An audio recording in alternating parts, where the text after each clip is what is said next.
हाय दोस्तों, आज बात करते हैं हम इजराइल को जॉब कर लेकर के कि वहाँ पे कुछ समय के लिए वीज़ा क्यों स्टॉप किया गया है।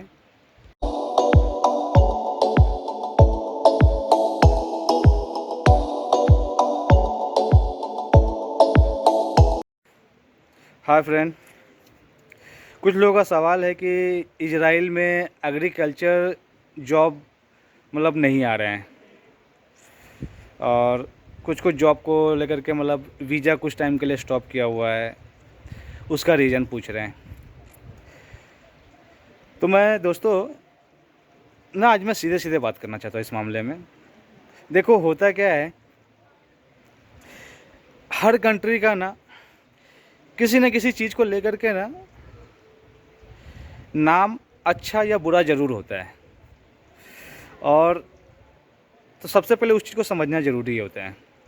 जैसे देखो, बहुत सारे कंट्री होता है जो टैटू बनवाते हैं गर्दन में, हाथ में, और उससे होता क्या है कि वो एक गैंग की पहचान है। बहुत से ऐसे कंट्री है जहाँ पे टैटू बनवाना गैंग की निशानी होती है कि कौन से गैंग का ये टैटू है। तो मैं उस बारे में बताना चाह रहा हूँ। और ऐसे गैंग के लोग जो होते हैं दूसरे कंट्री में जाते हैं तो वो क्या करते हैं, नशे का बोलते जो होता है व्यापार करते हैं। तो उनको जो होता है 1.5 साल 2-2 साल तक वीज़ा रुका के रखते हैं। पूरा बोलते हैं बैकग्राउंड वेरिफिकेशन करते हैं, उसके बाद उनको वीज़ा दिया जाता है। अब रही बात इंडिया के लोगों के, तो इस मामले में इंडिया का नाम बहुत अच्छा है कि इंडिया के लोग जो होते हैं किसी भी देश में जाए वो ज़्यादा से ज़्यादा 1-2 पैग मारते हैं और रात में खर्राटा मारते हैं। क्या करते हैं? तो इंडिया के लोगों को हालांकि ज़्यादा से ज़्यादा 5 से 6 महीना या 8 महीना, 1 साल के अंदर जो होता है वीज़ा किसी भी देश का लग ही जाता है। अब तो इजराइल के टॉपिक पे हम बात कर रहे थे। तो देखिए, होता क्या है, कोई भी देश अगर आपको बुलाता है तो उनको ज़रूरत है, और ज़रूरत है तभी वो आपको वर्क परमिट से लेकर हर चीज़ बना करके दे रहा है। लेकिन बोलते हैं इंसान जो होता है अपने आदत से लाचार होता है। और यहाँ पे तो दिखा देते हैं कि हम शरीफ होते हैं। आप पुलिस सर्टिफिकेट से भी बनवा लेते हो कि हाँ, हमारे ऊपर कोई क्रिमिनल केस नहीं है।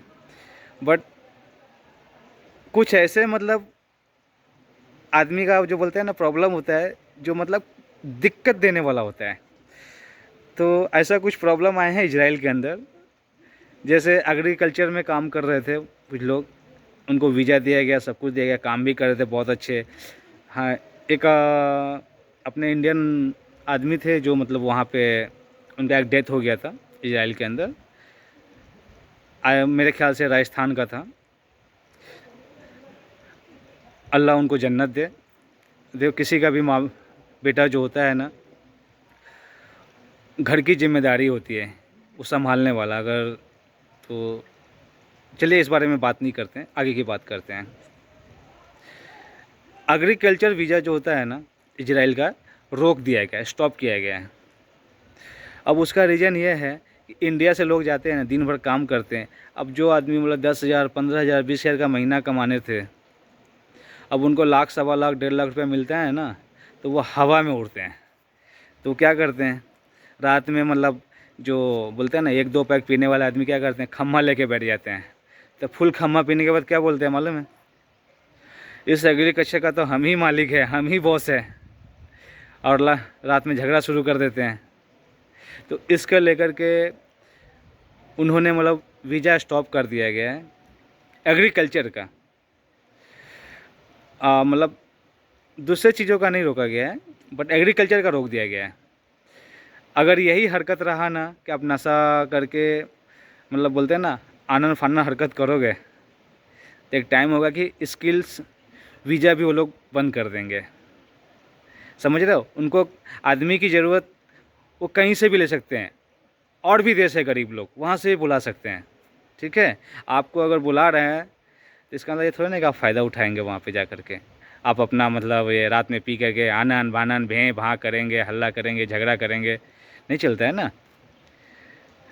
हर एक एम्बेसी का जो पेपर आता है ना उसमें लिखा होता है ड्रिंक के बारे में कि आप ड्रिंक, और अब उसमें साइन करना होता है कि आप ड्रिंक नहीं करते हो, ठीक है। आप पीजिए ना, चुपचाप पीजिए, एक पैग मार लीजिए, सो जाइए, इतनी क्या चुल मची है। हाँ, आप समझ रहे हो। देखो भाई, आप जब इंडिया में होते हो ना, भारत के अंदर, तो क्या बोलते हैं, ये बंदा राजस्थान का था, ये बंदा बिहार का था, ये महाराष्ट्र का था, बोलते हैं ना। जब इंडिया से बाहर निकलते हो ना, चाहे सऊदी चले जाओ, कोई भी देश में चले जाओ, तो आपको राजस्थान या महाराष्ट्र या बिहार के नाम से नहीं जाना जाता है। ओनली फॉर भारत देश का निवासी है। तो भाई आप कहीं भी काम करो,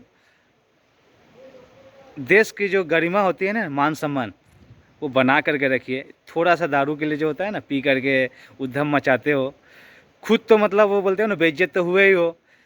जो मतलब काम करना चाह रहे हैं, आप उनके ऊपर भी मतलब बोलते हैं ना, रोक लगा दिए हो। तो बेसिकली क्या है, आप सबके पेट पे लात मार रहे हो। बोलते हैं ना कि आपको दिख नहीं रहा है, लेकिन आपकी वजह से जो जाना चाह रहे थे ना, उनका भी वीज़ा स्टॉप कर दिया गया है। बाकी चीज़ों का वीज़ा चालू है, वीज़ा सिर्फ इसका रोक दिया गया, एग्रीकल्चर का। तो भाई किधर भी जाओ काम करने के लिए, अपना इज्जत बना के रखो, वैल्यू बना के रखो। और आपका इज्जत और आपका वैल्यू बना हुआ है, मतलब अपने देश का वैल्यू बना के रखा है उस जगह पे। तो भाई अब समझ गया कि इजराइल में मतलब एग्रीकल्चर का वीज़ा क्यों रोका गया, जल्दी क्लियरेंस क्यों नहीं कर रहे हैं। ऐसा नहीं है कि वहाँ पे मतलब वैकेंसी की कमी है, वैकेंसी बहुत है। और अभी तो आने वाले, अभी ज़्यादा लोग नहीं गए, मुश्किल से 2,500-3 हज़ार लोग ही पहुँचे वहाँ पे काम के लिए। अभी तो 1.5 लाख लोगों की रिक्वायरमेंट है। ये पूरे साल इंटरव्यू चलेगा, नए नए रूल आएंगे। नए रूल क्यों आएंगे, ये इन जो बोलते हैं ना बेवड़ों की वजह से। ये बेवड़े लोग जिधर जाते हैं ना, हैं भे पी के, और मतलब हम ही मालिक हैं अब तो यहाँ के, इसके वजह से। भाई आप बाहर जाते हो ना, टाइम से काम करिए, आपको पेमेंट दे रहे हैं, ठीक है। आप उनके मालिक मत बनिए, आप नौकर बन के गए हो, उसने, आप क्या करते हो, वहाँ जाके मालिक बन जाते हो उनके। ऐसा नहीं चलता है ना भाई। बना के रखिए, इजराइल में जॉब बहुत है और बहुत रिक्वायरमेंट है। अभी तो बोलते हैं ना, 2-3-4 कंपनी ही जो है ना इंडिया में से लोगों को लेके जा रही है। आगे चल के सारी कंपनियां यहाँ पे आएगी, लोगों को बुलाएंगे, और भी काम खुलेंगे। बोलते हैं ना, पैकिंग से लेकर के हेल्पर जॉब, हर अभी तो 3-4 काम ही वहाँ पे ओपन हुए हैं, लेकिन बाकी काम भी ओपन होने वाले हैं। तो भाई दोस्तों, फ़िलहाल स्किल वर्कर्स ही वहाँ पे अप्लाई करें। और मैं फिर से बोलूँगा, फ्रॉड एजेंट से बच के रहिए। मुझे नहीं पता कौन है, मैं किसी का नाम नहीं लेना चाहता हूँ, ठीक है। तो आप लोग सावधानी बरतिए, एंड मिलते हैं फिर नेक्स्ट वीडियो में।